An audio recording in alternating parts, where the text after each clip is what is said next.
guys, welcome back to Kids Corner. I am so glad that you're able to join me again. I love spending this time with you on our Sunday mornings, and I have great news. Next Sunday, we will be meeting back in person downstairs for Kids Church, and we've got some really great stuff in store for you. So one of the things I want to talk to you guys about is this week, there's actually something really interesting happening. On Wednesday, we start Lent. Now, what is Lent?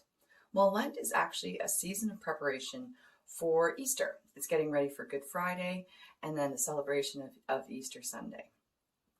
Now in our house, when we get ready for special events, there's always so much preparation that goes into it. There's grocery shopping and there's house cleaning and there's chores and there's work and there's all these things to get ready for big, important events. Now, sometimes when we're working together as a family, I will ask my kids, hey, can you go clean your room? And they'll go, yeah. And then they'll go on into their little worlds and the rooms don't get cleaned. Now, they heard me, but they didn't listen. So I want to share a little video with you here. It's about Shema, and it's actually something I just learned about this week, and I'm so excited to share this with you. So keep your ears open for this video, and we'll learn a little bit more about Shema.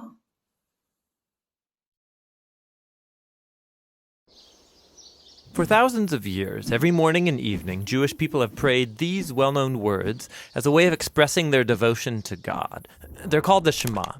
Hear, O Israel, the Lord is our God, the Lord is one. And as for you, you shall love the Lord your God with all of your heart, with all of your soul, and with all of your strength. Now, the first word of the Shema is hear or listen, which in Hebrew is pronounced Shema. That's where the prayer gets its name. Now, Shema is a really common word in the Hebrew Bible, and it's obvious why. Hearing is a very universal activity. It's usually connected with the ear, as in Proverbs chapter 20, ears that shema and eyes that see, the Lord has made them both. Now that seems basic enough, but if you look at the other ways that Hebrew authors can use the word Shema, they use it to mean more than just let sound waves enter your ear. In Hebrew, Shema can also mean pay attention to or focus on. So when Leah, who wasn't loved by her husband Jacob, she has a son, and she names him Simon, or in Hebrew, Shim'on, because, she says, the Lord has sham'ad, that I am unloved. So Shema means to hear and to pay attention to, and even more. It can also mean responding to what you hear. This is why so many of the cries for help in the book of Psalms begin with a call that God listen. Psalm 27, verse 7. Shema my voice when I call, O Lord. Be merciful. Answer me. So asking God to Shema is at the same time asking God to act, to do something. It's similar to when God asks people to listen. Like when the people of Israel come to Mount Sinai, God says, if you shema me fully and keep my covenant, then out of all the nations you will be my treasured possession. Now, there's a couple interesting things about this verse in Exodus. In Hebrew, the word shema is repeated twice in this sentence to give it emphasis. If you shema, meaning listen closely. But also notice that from God's point of view, listening is basically the same as keeping the covenant. So when God asks the people to shema, what he means is that they listen and obey. And that's the last fascinating thing about Shema. In ancient Hebrew, there is no separate word for obey, meaning to carry out the wishes of someone who knows better than you or is in authority over you. So in the Bible, if you want to say, I will listen and do what you say, you use the single word, Shema. In Hebrew, listening and doing are two sides of the same coin.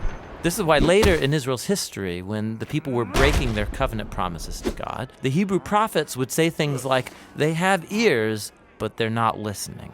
The Israelites, of course, could hear just fine, but they weren't actually listening, or else they would act differently. And so in the end, listening in the Bible is about giving respect to the one speaking to you and doing what they say. Real listening takes effort and action, and that's the Hebrew word Shema.